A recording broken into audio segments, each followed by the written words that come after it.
नमस्कार दोस्तों, आज मैं आपके लिए लेके आया हूँ 12th क्लास का चैप्टर नंबर 7 फिशरीज। आज हम मछलियों के बारे में जानेंगे। आज हम जानेंगे कि मछली पालन की भारत में क्या क्या संभावनाएं हैं, क्या क्या उसके लाभ हैं, क्या क्या हानियां हैं, किस तरीके से मछली पालन कर सकते हैं, उसको खाना किस तरीके से देना चाहिए, कौन कौन सी मछली की प्रजातियां हमारे यहाँ पाई जाती हैं, यानी कि हम उन क्वेश्चनों पर डिस्कस करने वाले हैं जो 12th क्लास के लिए बहुत ज्यादा इंपॉर्टेंट है। ये आपकी वीडियो की सीरीज चल रही है crash course, 12th crash course, मतलब इसमें मैं आपको सिलेक्टिव क्वेश्चन करवाने वाला हूं।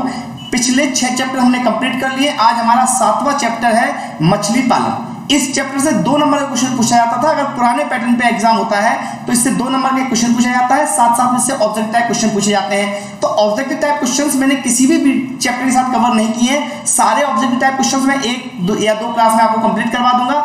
आज चलिएगा वीडियो स्टार्ट करते हैं। तो आपको वीडियो को लास्ट तक देखना है और अगर वीडियो अच्छा लगता है तो आपको दोस्तों में भी शेयर करना है। चलिएगा, पहला क्वेश्चन है हमारा, मछली की देशी या विदेशी नस्लों के नाम लिखिए। यह आपसे पूछा जाता है भारत में पाली जाने योग्य मछलियों के नाम लिखिए। क्वेश्चन को अच्छे से समझिएगा। 2 क्वेश्चन इससे बनते हैं। पहला तो यह बनता है कि मछली की 2 देशी या 2 विदेशी नस्लों के नाम लिखिए। दूसरा क्वेश्चन बनता है कि भारत में पाले जाने योग्य मछलियों के नाम लिखिए। तो अगर हम बात करें देशी नस्लों की तो सबसे पहले रोहू है। यह एक देशी नस्ल है, इसे कालंबी कहा जाता है। इसका वैज्ञानिक नाम लेबियो रोहता।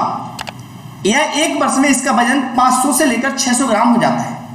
दूसरी बात करें कतला के बारे में तो कतला भी एक देसी नस्ल है, इसे माकुर नाम से भी जाना जाता है। यह सूक्ष्म जंतु एवं वनस्पतियों को आहार के रूप में ग्रहण करती है। इसका खाना क्या है?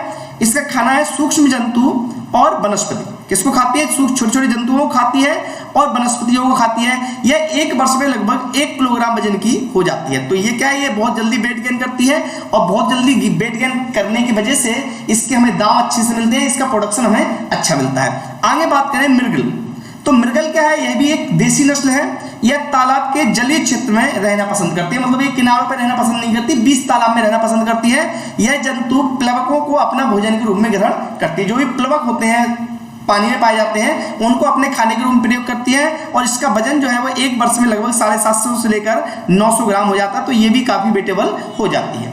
इसके बाद बात करें हम कुछ विदेशी नस्लों की तो common carp, silver carp, golden carp और मिरर कार्प, ये आपकी मछली की विदेशी नस्ल है। ज्यादातर क्वेश्चन जो है इनके नाम से ही पूछा जाता है कि किन्हीं 2 विदेशी नस्लों के नाम लिखिए, लेकिन कभी कभार 2 नंबर में पूछ लेते हैं कॉमन कार्प मछली के बारे में लिखिएगा। तो आप कैसे लिखोगे? देखिएगा, लिखा हुआ है यह एक विदेशी नस्ल है। यह कैसी नस्ल है? विदेशी नस्ल है। यह एक सर्वभक्षी है। सर्वभक्षी का मतलब क्या है? ये सब को खाती है, यानी कि अगर इसके सामने छोटी मछली भी आ जाएगी तो उसे भी खा जाएगी। यह तालाब के तल में रहने वाली मछली है, यानी कि सबसे नीचे पाई जाती है। इसका वजन जो है वो 1 किलो लगभग हो जाता है एक वर्ष में। सिल्वर कार्प की बात करें तो यह एक है ना, यह एक विदेशी मछली है। यह तालाब के सूक्ष्म जंतु एवं वनस्पतियों को अपना आहार के रूप में ग्रहण करती है, परंतु यह इसका सर्वप्रिय भोजन शैवाल है। वैसे तो ये क्या करती है? वैसे तो ये वनस्पति और छोटे छोटे जंतुओं को अपने खाने के रूप में ग्रहण करती है, लेकिन अगर इसके फेवरेबल खाने की बात करें हम तो इसका फेवरेबल खाना जो है वो क्या है? शैवाल है। ठीक है, और इसका वजन वर्ष में लगभग 1 से लेकर 1.5 किलोग्राम तक हो जाता है, यानी कि सबसे ज्यादा वेट गेन करती है। उसका गोल्डन कार्प हो गया और मिरर कार्प, ये नाम हो गए। तो ये क्वेश्चन सबसे ज्यादा आपके एग्जाम में पूछा जाता है, इसको बहुत अच्छे से कंप्लीट करें। नेक्स्ट क्वेश्चन है, मछली एक पौष्टिक आहार कैसे? मतलब मछली को अगर आप खाते हो तो मछली आपके लिए पौष्टिक है, या मछली पालन के महत्व या उपयोगिता क्या क्या है, या मछली पालन के लाभ क्या क्या है, ये आपसे एग्जाम में पूछा जाता है। तो पहला पॉइंट है, मछलियों का उपयोग भोजन के रूप में किया जाता है। पहला तो ये किसका उपयोग किसके रूप में किया जाता है? भोजन के रूप में। मछलियों में प्रोटीन जो है लगभग वो 13 से लेकर 22% तक होती है। इसके अलावा इसमें विटामिन ए पाया जाता है, सभी आवश्यक खनिज तत्व पाए जाते हैं। ठीक है, सभी आवश्यक क्या पाए जाते हैं? खनिज तत्व, खनिज लवण पाए जाते हैं, खनिज तत्व पाए जाते हैं। मछली से कॉड लिवर ऑयल बनता है, ये बहुत इंपॉर्टेंट है, ये एग्जाम में पूछा जा चुका है, 1 नंबर की क्वेश्चन में आता है। मछली का तेल प्राप्त किया जाता है। ये जो कॉड लिवर ऑयल होता है ये लिवर के पेशेंटों के लिए बहुत ज्यादा काम में आता है। ठीक है ना, लिवर के पेशेंटों के लिए काम आता है। मछली से तेल प्राप्त होता है। मछली प्रोटीन का एक प्रमुख सोर्स है और साथ साथ मछलियों से खाद भी बनाई जाती है। तो ये हमारे मछली पालन के लाभ हैं, ये आपको याद रखने हैं।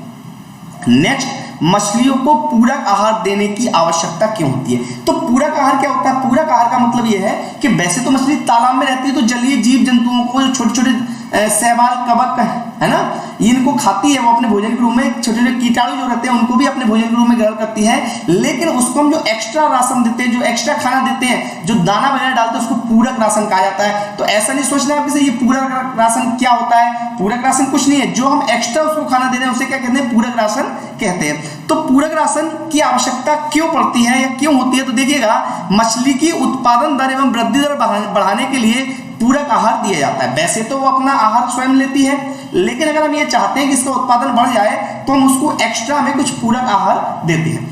उसके बाद पूरक आहार पूरे तालाब में नहीं छिड़कना चाहिए, बल्कि उसे आटे की गोलियों की भांति किनारे पर छिछले पानी में देना चाहिए। जनरली ये डेफिनेटली है कि उसको क्या करते हैं, किनारे पे जाके खिलाते हैं, तो सारी मछलियां वहीं आके उसको ग्रहण कर लेती है, इससे पूरा तालाब का पानी गंदा नहीं होता। नेक्स्ट क्वेश्चन हमारा है कि मछली का बीज खरीदते समय किन किन बातों को ध्यान में रखना चाहिए। या क्वेश्चन कभी बार ऐसे भी पूछ लेते हैं कि मछली का जीरा खरीदते समय ध्यान रखनी है कुछ सावधानियां।